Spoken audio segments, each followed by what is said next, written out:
This is a great article that I share a lot with my patients. It came out in 2018, the correlation between delivery of mode of having a baby and pelvic organ prolapse. And I just wanted to share with you guys. So just really quickly, for people who don't know what a prolapse is sometimes it can happen after delivery where an organ can prolapse like the uterus or bladder. And depending on what stage you are, you could be at a grade 1 over here, which is just a little bit of the uterus descending down in the vagina, or the bladder, which is a cystocele pushing out in the front of the vagina. And then a rectocele is where you're going to see the rectum pushing out into the vaginal wall. So just for this context of this article, we're going to say NP is people who have never had a baby before, and cesarean is the CS, and the vaginal delivery is 44%. So people who have a bladder prolapse, which is cystocele, people who have never even had a kid, 6%. People who've had a cesarean, 13%, and vaginal delivery is 14%, and forceps delivery, 45%. Uterine prolapse, people who never even have a child, almost 9%.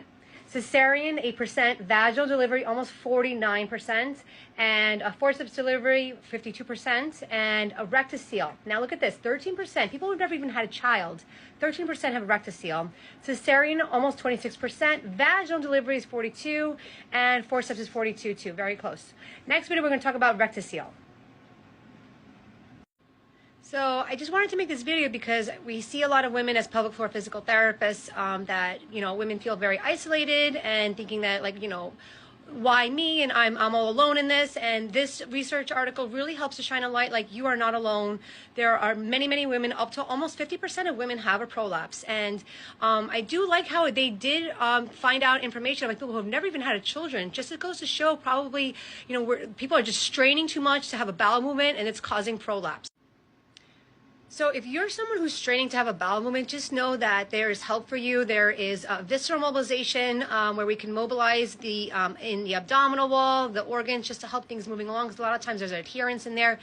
Pelvic floor physical therapists can help working on loosening up the muscles in your pelvic floor to help with not pulling on the rectum, like the puborectalis muscle, which is the squatty potty, is amazing to help you with that.